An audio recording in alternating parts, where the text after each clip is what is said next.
Feel incredibly weird about this because I actually get to talk about something positive that's happening in Canada. It's not all doom and gloom for once, okay? Because we actually have some decent politicians within the confines of this once great country fighting back against a tyrant. I know, it's really weird. I feel very off about this, okay, on a multitude of levels. But first and foremost, we got my very own home province right here, Alberta. Now, what's going on? Well, Trudeau wants to confiscate all the guns. First, they take all the guns, just like Mao, just like Stalin, and then I don't know, it's supposed to enact a utopia or something like that. They kind of miss a couple of steps there. It's that old four-step meme, right?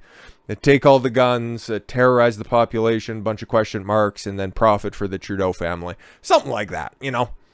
But Alberta, Texas of the North, vows to block Trudeau's anti-firearm agenda. Thank God, better late than never, okay? Because you already seen the encroachment that's been happening for many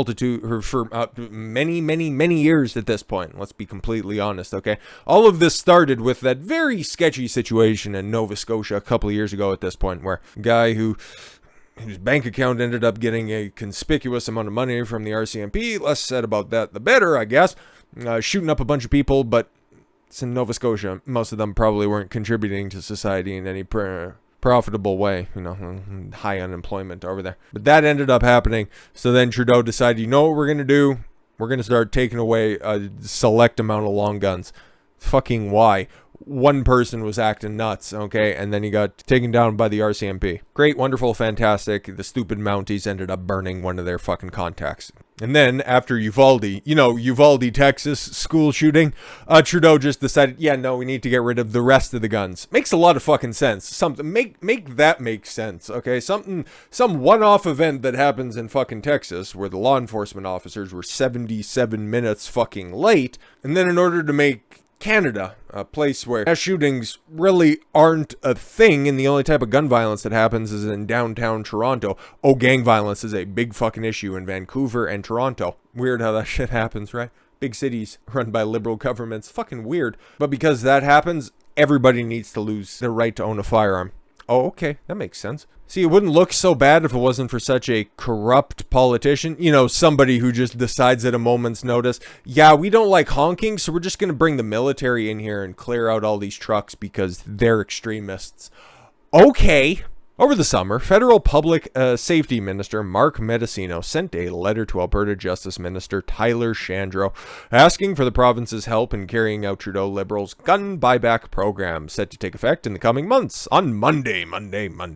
Shandro publicly decried the federal government's attempt to target law-abiding citizens. Yeah, exactly. Because that's all this is. It's like, oh my God, some rogue actors broke the law, so what are we going to do in response to that? Punish law-abiding citizens. Makes fucking sense. Announcing that Alberta would be taking steps to resist the mandatory turning over of firearms. Fucking based. Because again, hey man, God, it's been a couple of years at this point. I got to do a remix on that Grand Prairie video. But Grand Prairie at one point it was, but it's still in the top 5 or top 10 most violent cities in Canada. Now again, that's like being the most violent place in fucking rural Idaho. It was like not all that serious, but still, if I want to have a gun, fucking I'll have a gun. I've never broken the law. Don't intend to break the law. My fucking right as a legal, upstanding citizen. And just because some stupid fucking half a newfie out there just decided to blast away a bunch of people doesn't mean that I get to lose my rights. That's not how this fucking shit works. In a press conference on Monday, Shandro revealed that he had, under the authority of the Provincial Police Services Agreement, sent a strongly worded letter, to Alberta RCMP Deputy Commissioner Curtis Zablocki. These are some of the most fucking Albertan names I've seen in a long time, but kind of fits, right? Urging him to direct the force not to participate in the federal program, saying that it's not an objective priority or goal of the province or the provincial police service. We will not tolerate taking officers off the streets in order to confiscate the property of law-abiding firearms owners, Shandro said, pointing out that Albertans pay hundreds of millions of dollars per year to fund the RCMP. Can we stop that? Because that would be great. Fuck them. With the expectation that they will, in turn, go after real criminals. Yeah, you should do that because you're barely competent at doing that, first and foremost. The use of RCMP resources would be contrary to the effective and efficient delivery of police services. Yes, exactly. He continued, arguing that consequently the RCMP should refuse to participate. Exactly. Chandro went on to promise that if the federal government directs the RCMP to serve as confiscation agents, Alberta will use Article 23 of the aforementioned PPSA, PP, to formally dispute their attempts. Chandro acknowledged that dangers that come with criminal misuse of firearms. Yeah, exactly. You should have laws on the books that dissuade that happening. Oh, you do? Plenty of them? Great. It added that Alberta will never support misguided policies, fear-mongering, or the seizure of private property. Well, the past couple of years have just kind of, sucked any vim and vigor out of me when it comes to fear-mongering and supporting misguided policies, but I guess a broken clock can be right twice a day. But don't worry, Alberta's not going to be fighting this one all alone, okay? It's got a based partner right there to the east, and thank fucking God. Saskatchewan joins Alberta, rejects Justin Trudeau's assault weapons ban that targets bolt-action rifles. Now, if there was a competent government in Manitoba, they would join too, but it's tough. It's tough, okay? Because they were one of the biggest fucking fearmongers when it comes to the recently, so I wouldn't hold my breath like they were asking, the people in the province to do over the past couple of years. But yeah, here's actually, if we're going to get down to brass tacks, what Justin Trudeau wants. Well, he already wants to get rid of all of those goddamn assault weapons. It's like, what is that exactly? Anything that makes me feel inadequate. Oh, okay, so any long black rifle. Yeah, and handguns too. Anything that has a pistol grip, because that's bad. That was the initial ban. But now all of a sudden, anything that's like a pistol. Okay, anything that... Can you shoot a bullet? Okay, are police still going to have weapons? Well, of course. Oh, okay, cool. I see where you're going with this one. Saskatchewan joined Alberta on Saturday in rejecting enforcement of Trudeau's assault weapons ban. On September 28th, Breitbart News noted Alberta's rejection of the ban, pointing to a CBC report that Alberta Justice Minister Tyler Chandro, we already went over this, take property, blah, blah, blah. On October 1st, 2022, the New York Times, that's weird that they're getting involved in this one, indicated Saskatchewan's Public Safety Minister Christine Tell made it known that her government had no intention of having police cooperate with the ban's enforcement either. Because again, okay, if I'm going to break this down properly, how sparsely people are located is like... Alberta's a little bit different, okay? Because I might as well pull up a fucking map here. I'll give you a little geography lesson. Yeah, that works pretty well. Okay, so this is my home province. Hi, if you're not familiar with it. Okay. I live, can you see? Yeah, you can see my cursor for once. I live right here, Grand Prairie, okay? We are a city of, I think the last census came around, and it's a Conterre under 70,000 people, okay? We serve also a greater area, more or less 100,000 people end up coming through here. We don't even have, outside of bylaw, little fucking meter maids, okay? We don't have a dedicated police force, okay? Nowhere north of, I would have to say, Edmonton, the capital, has their own dedicated police force. Who looks after all these places? Who are violent law enforcement? Okay, the people who take care of serious crimes? That'd be the RCMP.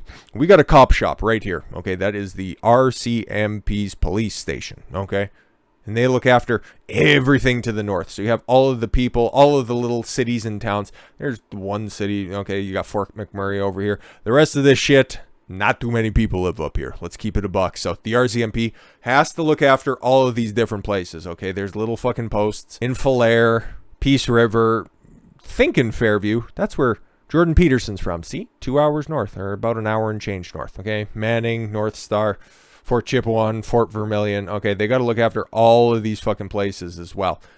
Now it starts to get a little bit more dense, right? So dedicated police officers, yes. There's Edmonton Police Services, okay.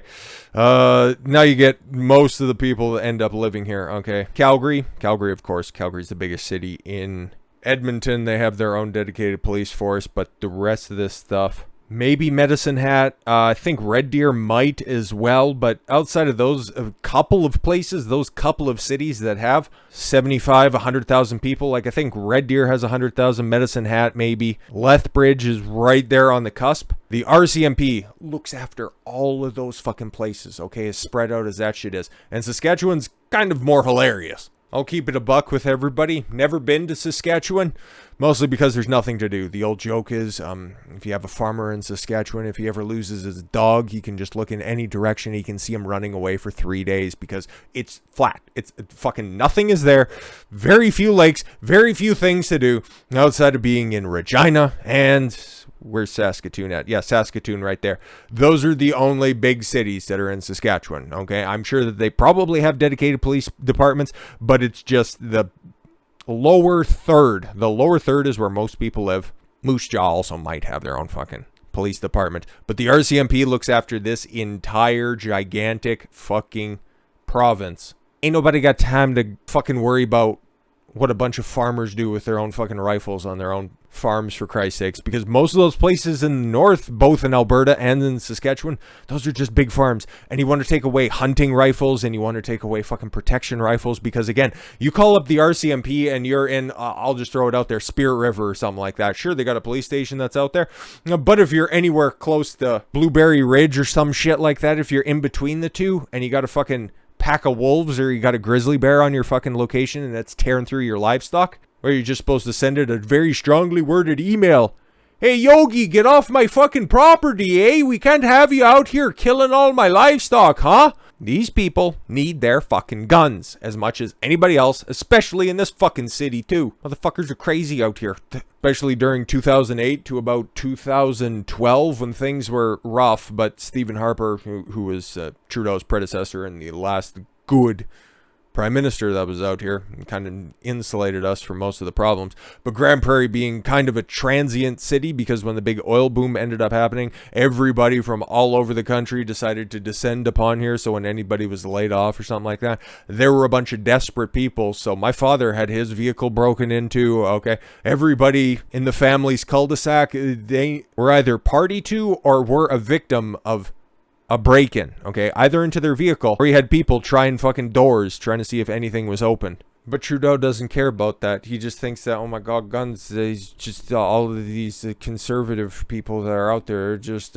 they're just waiting to kill everybody, just like they were trying to do at the Freedom Convoy. You remember the blood that was just running down those Ottawa streets. Oh wait, nothing ended up happening. All right, Emergency Act, get rid of all of these guns that are in here. I wouldn't put it past them. But anyways, back to this just to wrap it up. Alberta seeks to challenge the constitutionality of the law, and the New York Times observed that the challenge comes as Danielle Smith appears posed to succeed Jason Kenney as the leader of the United Conservative Party. Danielle Smith, that name sounds familiar. I think she's a blithering cunt, but Jason Kenney sucks and he stepped down anyways. One of Smith's desires is to put forward an Alberta Sovereignty Act to make Alberta a nation within a nation. I retract my criticism because I want that. I want that more than life itself. Oh, right. She was the leader of the Wild Rose Party. I just did a little off-screen research into her. I got her mixed up with the one, she's from the other part of town. She's the MLA for the other part of Grand Prairie who ended up going down to Mexico during the pandemic, and she was one of the biggest stumpers for fucking mask policy. So I got her mixed up there. My mistake. Okay. No. She merged with Kenny's Conservative Party. She was running the Wild Rose Party, which was the little bit more right-leaning, very, very much more right-leaning, as opposed to the fucking centrist party that is the Conservative Party of Alberta, to form the United Conservative Party, and then just ended up, taking back fucking the legislature after the NDP fucked everything up. But again, we need more women in leadership fucking positions. Trudeau put the assault weapons ban forward in 2020, and Breitbart News reported that it contained numerous bolt-action rifles, firearms. Yeah, the left labels as assault weapons. Yes, exactly. Rifles that you can only put one round in at a time, okay, and fire and then fucking reload once again. But he doesn't know that. He's retarded. But yes, are typically semi-automatic firearms, which are acceptable detachable magazines and have certain cosmetic features such as collapsible stock and or heat shield, threaded barrel. Yes, of course, everything that makes everything all scary and stuff. Things that his personal security guards would be allowed to carry, just totally fine. But the plebes that are out there, no. You guys need to take precautions. We're going to buy back your guns at pennies on the dollar. Fuck off. National Post published a list of the 1,500 firearms prohibited by Trudeau's assault weapons ban.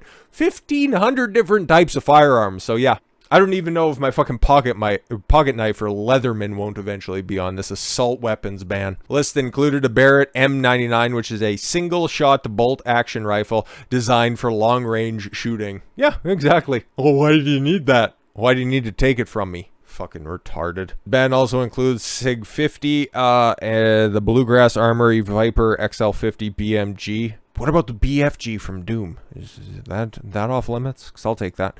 The Odessa Patriot 50, Mitchell's Mauser M93 Black Arrow target, and numerous other bolt-action firearms. Yeah. None of that shit means anything to me. I'm not that much of a gun guy. That went hunting a couple of times with my father, but outside of that, I really know a thing or two. I just know that, fucking danger comes out of the other end of that, and I know how to rack and fucking shoot and all that kind of fun stuff, okay?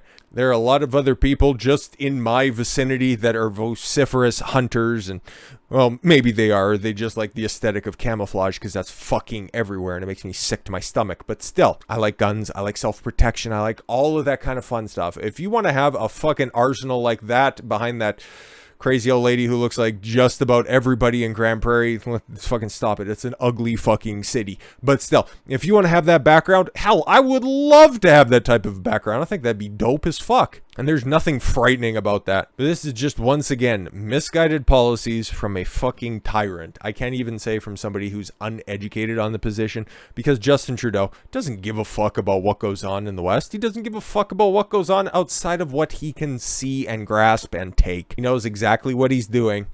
He tries to keep pushing his utopia. But hopefully the NDP ends up getting taken down so that this little coalition can fucking end before the 4-year pact fucking dries up, so that that cunt can go back to teaching. Fuck him. Fuck this ban. And finally, good for somebody in this godforsaken country, because it's nice to talk about something positive that's happening around here for once. So with all that said, thank you all very much for the gift of your time. I've been Don Consuelo. I want you to follow your gut and get after it. Take care, everyone.